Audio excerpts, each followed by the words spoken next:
You've seen this book everywhere, right? The cover is iconic. But what if I told you almost every summary you've ever heard misses the one story, the single most important story that unlocks the entire thing? Yeah, let's get into it. This is one of the most powerful questions Stephen Covey ever asked. I mean, think about it. That feeling that you're climbing, you're hustling, you're being super efficient, but you're just getting to the wrong place faster. And this isn't some abstract idea. It shows up in our lives in some really painful, really familiar ways. Maybe for you, it sounds like this.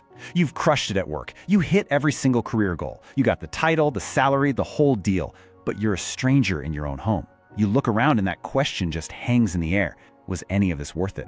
Or hey, maybe it's this one. That sinking feeling, starting a new diet for, the 5th time this year? You get all fired up, you're ready to go, and then nothing. You just can't seem to keep a simple promise to yourself. It's brutal. And then there's this, the quiet tragedy. The love just isn't there anymore. You know, these are deep, really painful problems. And the way we usually try to fix them? Well, according to Covey, it's not just wrong, it's a trap. Yeah, we get stuck in what he called the personality ethic trap. It's this whole world of quick fixes and superficial answers that we're bombarded with every single day. You know what I'm talking about, right? All those influence hacks, the communication tricks, the just think positive mantras. Covey calls them social band-aids. And yeah, they might cover up the symptom for a bit, but the real problem, it's still there, just festering underneath. And the reason these things always fail, well, it's actually pretty simple. See, the personality ethic isn't just a bad strategy, it's the wrong map. You're holding the wrong map, so trying harder, being more positive, running faster, all that does is get you to the wrong place even quicker. And you end up exhausted and wondering what went wrong. So, if that's the wrong map, what's the right one? Well, the answer didn't come from some business seminar or a self-help book. For Covey, it came from a place of deep personal pain. It all goes back to a story about his son. And honestly, this story, it's the real heart of the entire book. So here's the situation. Covey's son was really struggling. I mean, in every way a kid can. Socially, he was awkward. Academically, he was failing. Athletically, he was uncoordinated. By every standard we use to measure a kid, he was falling short. And for Covey and his wife, this was just all-consuming. And they did what any of us would do, right? They did everything they could think of. They jumped right into the personality ethic. They tried all the positive attitude stuff, constant encouragement. They even tried to protect him from being made fun of. They were trying so hard to fix his behavior. And nothing. None of it worked. Actually, it felt like it was making things worse.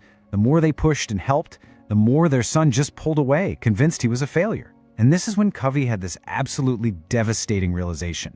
This is the whole key right here. Even though they were saying all the right things, even though their actions looked supportive, what they were really communicating deep down was something else entirely. They were sending the message, you can't do it. You're not capable. We have to protect you. It was a message of doubt, not belief.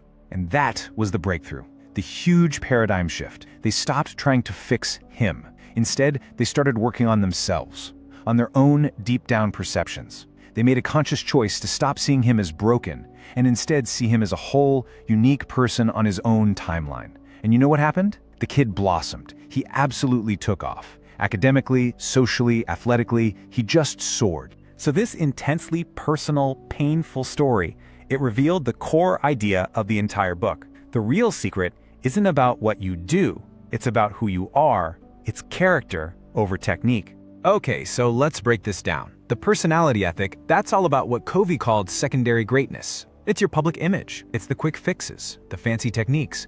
It's all surface level. But the character ethic, now that's primary greatness. That's the real foundation. Integrity, humility, courage. It's not about the image you're projecting. It's about who you actually are, deep down. Emerson just nails it with this quote, right? What you are, shout so loudly.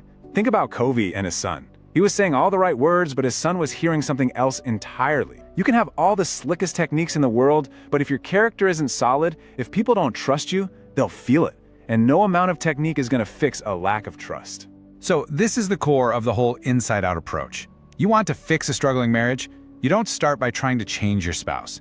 You start by becoming a better partner yourself. We start with our own character. And this journey, it's not random. It has a structure. And Covey wrapped this whole inside-out idea into a really simple but powerful system.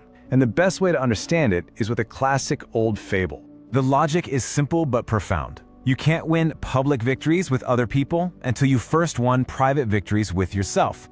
Self-mastery always comes before good relationships. That's habits 1, 2, and 3. Only then can you move on to the teamwork and communication stuff in habits 4, 5, and 6. And the whole thing is kept going by habit 7, renewal. It's a step-by-step process, and it's all built on one vital principle. And that principle is what he calls the P/PC balance. Think of it like this. P is for production. These are your desired results, the golden eggs.